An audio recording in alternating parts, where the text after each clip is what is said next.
Hello and welcome to episode 77 of the Study Legal English podcast. I am your host Louise, and today we are looking at what happens after a claim is served on a defendant. In the last episode we looked at making a claim, including what kind of details the claimant needs to include in the claim form and how to serve a claim on a defendant. But in what ways can a defendant respond to a claim form, and what is the pre-trial process? That's what we'll be looking at today. This episode is sponsored by italki. italki is an online platform where you can learn English with a real teacher. The platform is super simple to use. You simply go to the website, register, and there you can browse through lots of different teachers, and then you can book a trial class. You can schedule a class to fit with whatever time really you want to have class. And then when it comes to taking the class, you simply log into Skype or another online chat program, such as Google Hangouts or something similar, and you connect with your teacher, and there you go. You start having your classes.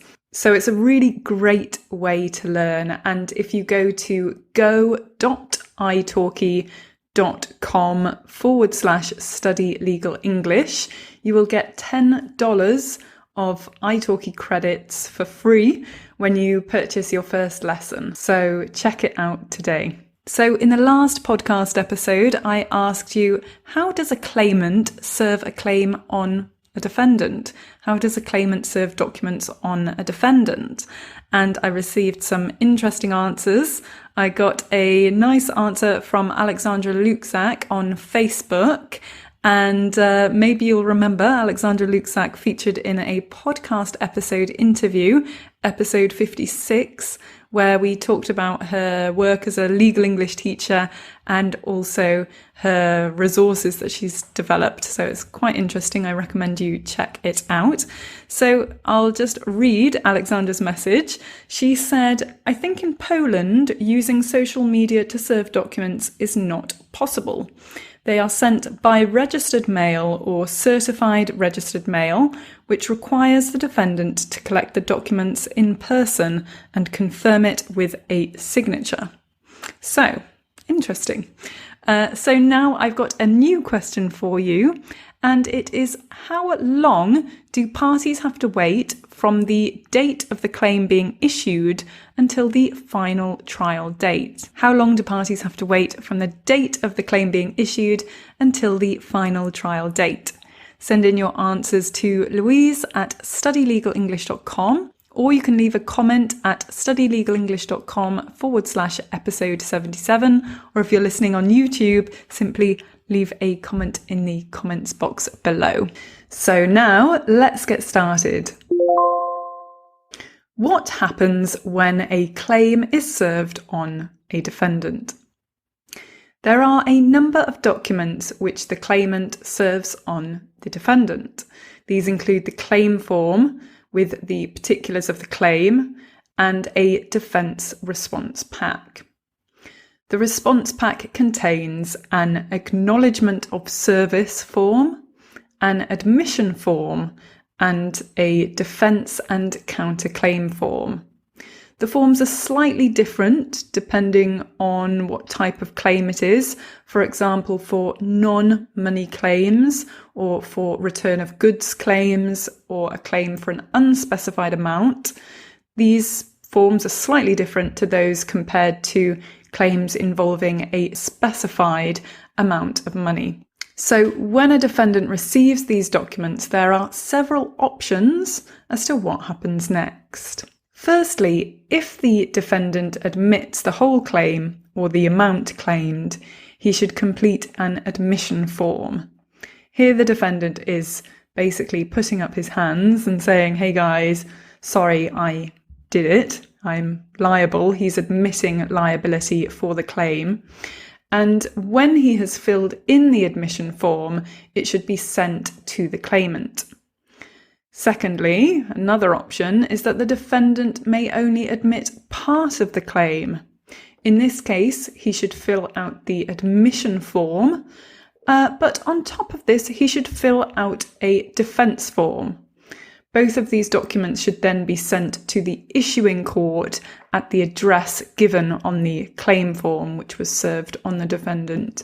Thirdly, if the defendant wishes to dispute the whole claim or to make a counterclaim, he should fill out the defence and counterclaim form. Here the defendant states which allegations he denies and also gives reasons why this is the case. The defence form should then be sent to the issuing court within 14 days of the claim being served on the defendant. And if the defendant makes a counterclaim, the defendant will have to pay a court fee. If the defendant needs more time, then he should fill out the acknowledgement of service form and send this to the court. This gives him a total of 28 days instead of 14 days to prepare his defence. One other option is that the defendant may fail to respond at all to the claim. Here, the claimant may apply to the court for a default judgment against the defendant. The claimant may ask the court to make an order in default, which orders the defendant to pay the money and any costs of the claim. A default means a failure to fulfill an obligation, and a default judgment means a judgment without trial where the defendant has failed to respond to a claim. So with a default judgment, obviously there is no trial. And also if the defendant acknowledges liability, then that's also the end of legal proceedings. But what happens if a defendant files a defence? After the defendant files a defence, the court will allocate the case to a particular track, and there are 3 tracks in England and Wales. First of all, the small claims track. Second of all, the fast track. And thirdly, the multitrack. Each track is for a specific type of claim, and the procedure is slightly different for each one. So I'll go into a bit more detail of these now. So what is the small claims track? The small claims track is for claims with a value limited to £1,000 for cases involving personal injury and certain housing disputes, and with a value limited to £10,000 for other types of disputes. The pre-trial process for small claims is pretty simple. For example, parties do not need to follow strict rules relating to evidence and also strict rules relating to disclosure, and normally cases are dealt with quite quickly. Statistics from January to March 2019 show that small claims took approximately 37 weeks to go to trial from the date of issue, from the issue of the claim. So parties have to generally wait 37 weeks. Once the claim has been allocated to the small claims track, the court will give directions and fix a date for final hearing. The court may also propose that parties settle this dispute outside of court, for example through mediation, which can only happen if the parties agree to it. Generally, in the small claims track, expert evidence is not given. Expert evidence is evidence given to the court on a specific topic on which the court does not have the technical or specialist knowledge about this particular thing. Parties often represent themselves for small claims instead of instructing a solicitor or barrister, and costs are restricted. It's not so common to have a preliminary hearing. They are only held in very limited circumstances, and this is to ensure that small claims are dealt with very quickly and cheaply. If a preliminary hearing is held, the court can treat this as the final hearing and actually deal with the whole case if the parties agree. So moving on, what is the fast track and the multi-track? Claims with a value of over £10,000 are dealt with by either the fast track or the multi-track. Again, the courts encourage parties to settle disputes outside of court without a trial where appropriate, and the courts may suspend proceedings to allow time for parties to do this. The fast track is mostly for straightforward claims with a value of between £10,000 and £25,000, with other claims being dealt with by the multi-track. In order to decide whether the claim will be allocated to the fast track or the multi-track, the court sends the parties an allocation questionnaire, which they must fill in and send back to the court. The allocation decision will be made by a judge of the county court or the high court, depending on which court issued the claim. And in making this decision, the court takes into account a number of factors, such as the financial value of the claim, the nature of the remedy sought, the complexity of the case, and the number of parties involved. So, if the claim is allocated to the fast track, the court will give a number of directions. It will fix the trial date, give directions for the management of the case, and set a very strict timetable, setting out the deadlines for the parties to complete a number of pre-trial steps. The parties must comply with this procedure, including disclosing documents, serving witness statements and expert evidence, the latter, expert evidence, being limited to one expert per party. The parties are also sent a pre-trial checklist to confirm compliance with the court's directions. Their aim is for cases to be heard within 30 weeks of being issued. However, things aren't running quite as smoothly as they should be, and statistics from January to March 2019 show that there is approximately 59 weeks to wait for parties for the trial from the date of the claim being issued. So moving on to the multi-track is for more complex cases of under £25,000 and for all cases over £25,000.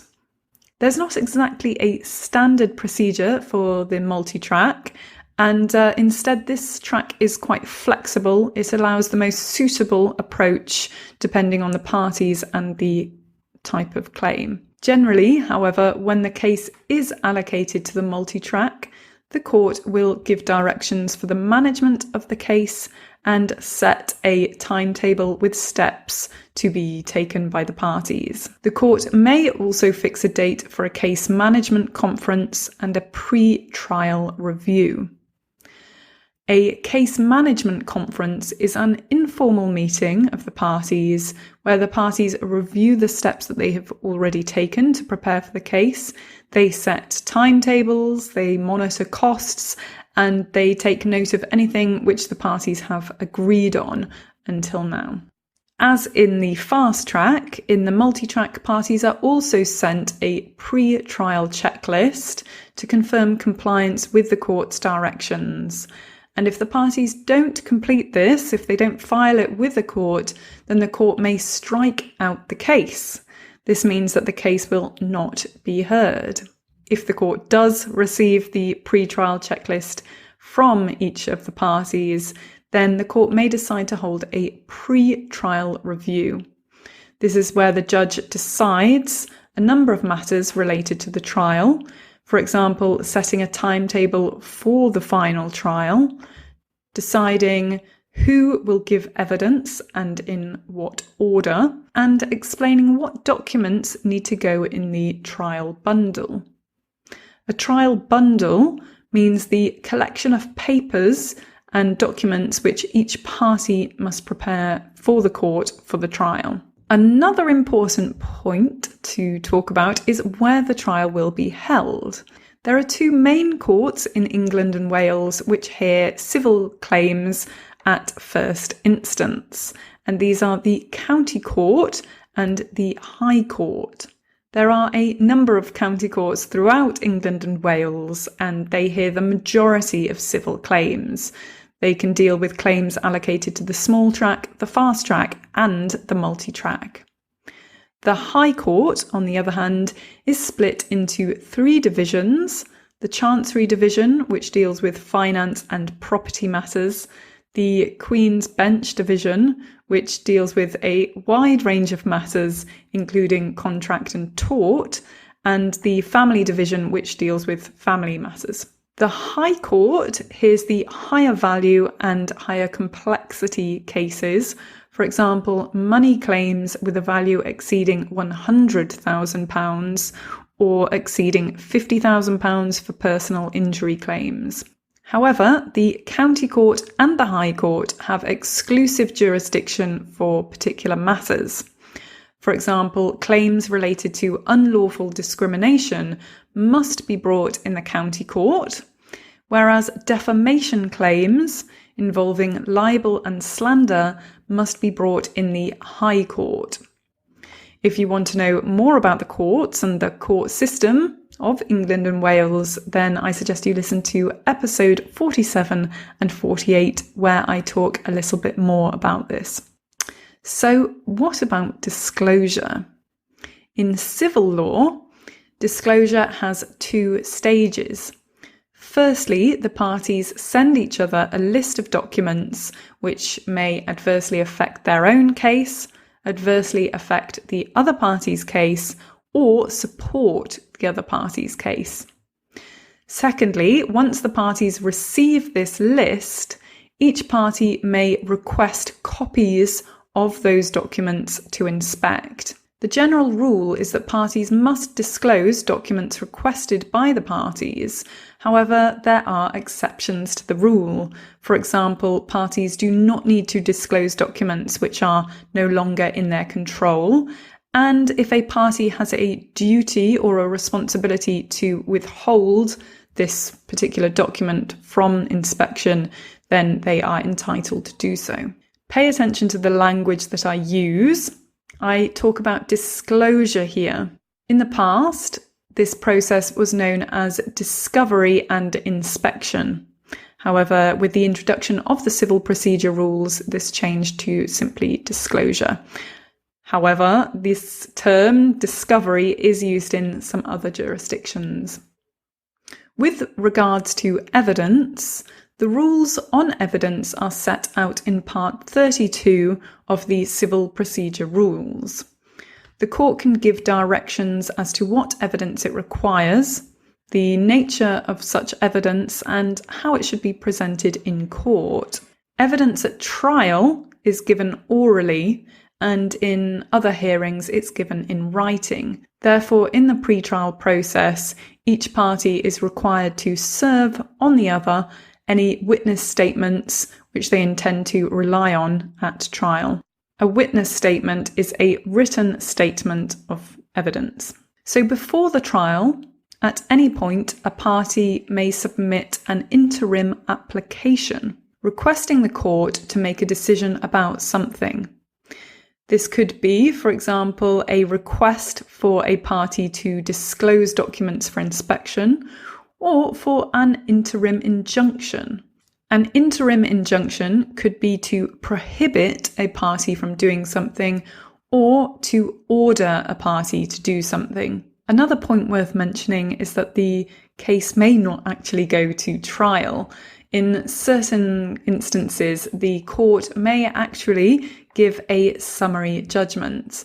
And according to Part 24 of the Civil Procedure Rules, the court will do this if it considers that the claimant has no real prospect of succeeding with the claim, or the defendant has no prospect of successfully defending the claim, and that there is no compelling reason why the case should be disposed of at the trial. In other words, there's no reason why a summary judgment shouldn't be issued. So that brings me to the end of this episode. I hope you found it useful and you've learned something new. In the next episode, we'll be looking at the trial, the civil trial itself. Don't forget to send me in your answers to the question, how long does it take from a claim being issued until the trial date? You can send me in your answers to louise@studylegalenglish.com or leave a comment on the website or on YouTube. As always, members get access to extra benefits, which you can find at studylegalenglish.com/episode 77. If you enjoy listening to the podcast, please share it with others. Please subscribe to the YouTube channel or subscribe on iTunes and on your podcast apps. And to find other ways to support, just go to studylegalenglish.com/support. So thank you for listening and see you next time.